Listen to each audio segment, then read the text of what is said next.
Aileen Wuornos.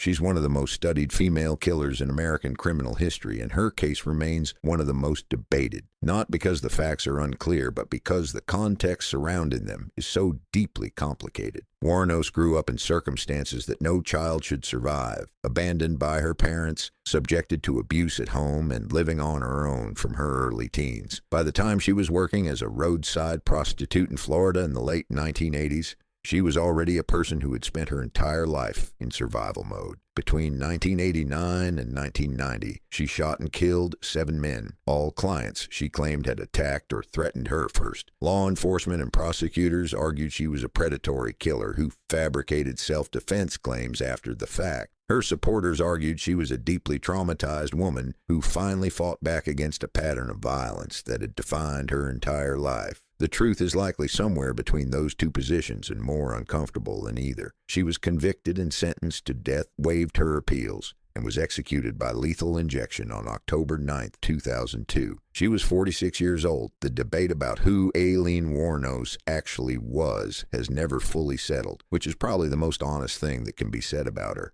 Myra Hindley.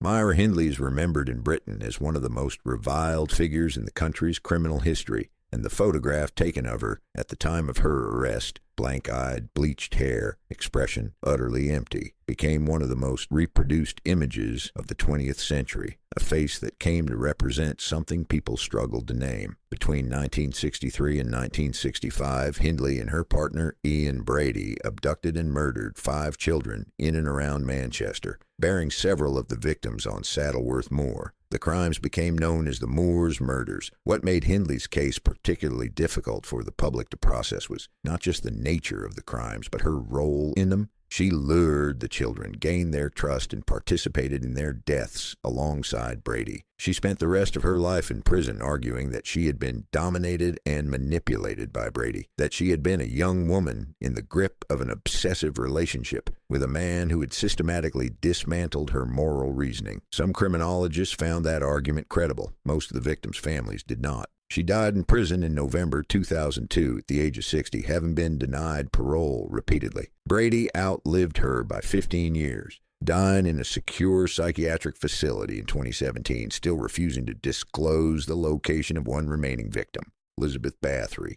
Elizabeth Bathory lived 400 years ago, and the crimes attributed to her were so extreme that they may have contributed to the creation of the vampire myth in European folklore. A Hungarian noblewoman born in 1560, Bathory held enormous power over the peasant communities surrounding her castle estates in what is now Slovakia. Between roughly 1590 and 1610, she's alleged to have tortured and killed an estimated 80 to 650 young women, primarily servant girls and peasant women, who came to her household seeking work or education. The legend that she bathed in the blood of her victims to preserve her youth appears in later historical accounts and may have been embellished over centuries, but the documented evidence of systematic torture and killing was substantial enough to result in her imprisonment. Unlike her accomplices who were executed, Bathory was never formally tried. Her noble status protected her from that. She was instead walled into a set of rooms in Sejte Castle, where food was passed through a small opening. She died there in 1614, found on the floor by a guard who noticed she had stopped collecting her meals. She was 54 years old. The precise number of her victims remains unknown and disputed, but the name Bathory has been synonymous with aristocratic cruelty for 4 centuries.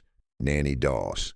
Nanny Doss killed 11 people over 3 decades and did it with such complete ordinariness that no one noticed until it was almost incomprehensibly too late. Known in the press as the Giggling Grandma, a nickname that tells you everything about how disarming she appeared, Doss was a cheerful, heavy-set woman from Alabama who married 5 times between the 1920s and the 1950s. 4 of those husbands died. So did 2 of her children, 2 of her sisters, her mother, and a grandson. She used arsenic, typically administered in food she'd prepared herself, and the deaths were consistently attributed to natural causes or illness because Nanny Doss looked and behaved like exactly the kind of woman no one suspected of anything. She was finally caught in 1954 when her fifth husband's doctor, suspicious about the man's rapid decline, ordered a post-mortem examination that revealed a fatal dose of arsenic. Doss confessed readily and at times appeared almost amused by the attention, smiling and laughing during portions of her confession in ways that left investigators deeply unsettled. She was convicted of one count of murder and sentenced to life imprisonment, as Oklahoma did not execute women at the time. She died in prison in 1965 from leukemia. The full extent of her victims was never definitively established. Belle Gunness.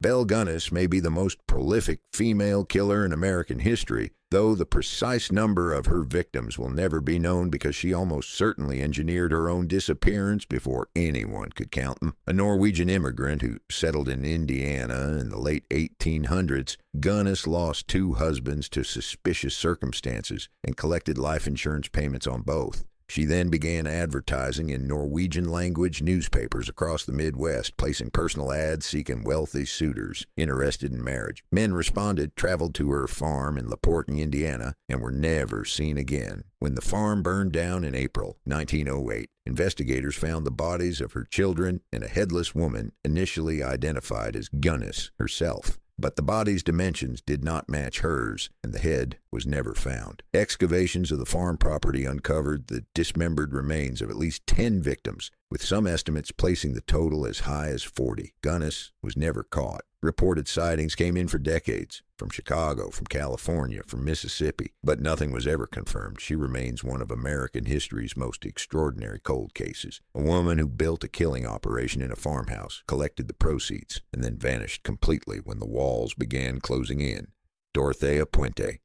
Dorothea Puente ran a boarding house in Sacramento, California, and by most accounts she ran it well. Tenants described her as attentive, generous, and motherly, a stout elderly woman who cooked elaborate meals and fussed over her residents with genuine seeming warmth. What was happening beneath the surface, and literally beneath the yard, was something else entirely. Puente's tenants were predominantly elderly and disabled people who received government benefit payments, and she had developed a system, simple and horrifying in equal measure, of killing them, burying them in the garden, and continuing to cash their checks. Between the early 1980s and 1988, investigators believe she killed at least 9 people in this manner. She was caught in November 1988 when social workers raised concerns about a missing tenant and police began excavating her yard, finding bodies wrapped in plastic buried at various depths around the property. Puente walked out of the house while police were searching, told officers she was going to meet her nephew, and disappeared. She was found in Los Angeles 6 days later, chatting with a man at a bar who had no idea who she was. She was convicted of 3 murders in 1993 and sentenced to life in prison. She died there in 2011 at the age of 82.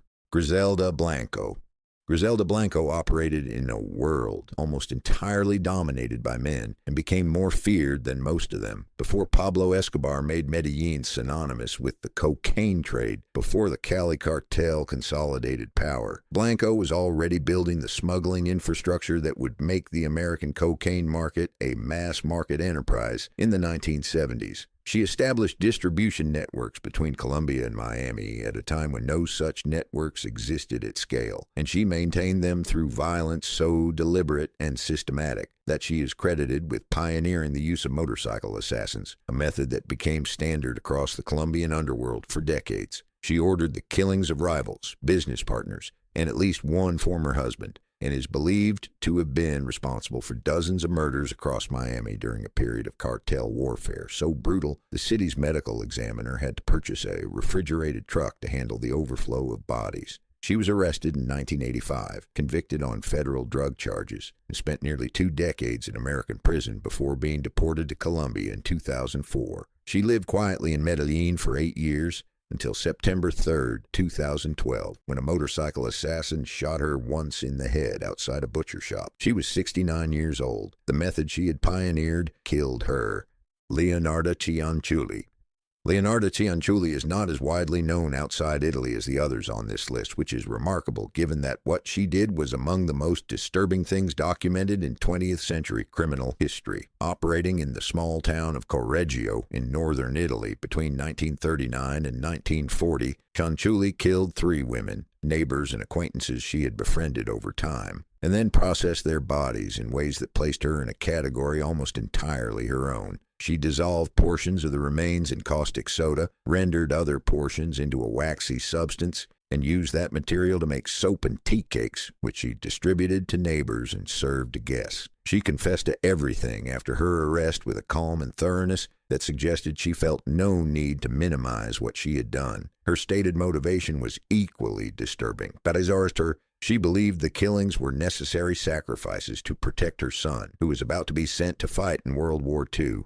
Her son survived the war. Cianciulli was convicted and sentenced to 30 years in prison and 3 years in a criminal asylum. She died in the asylum in 1970. The pot and ladle she used were preserved and displayed in Rome's Museum of Criminal Anthropology, where they remain today. If you made it this far, drop a comment below and let us know which killer you want us to cover next. Subscribe so you never miss an upload. There's a lot more where this came from.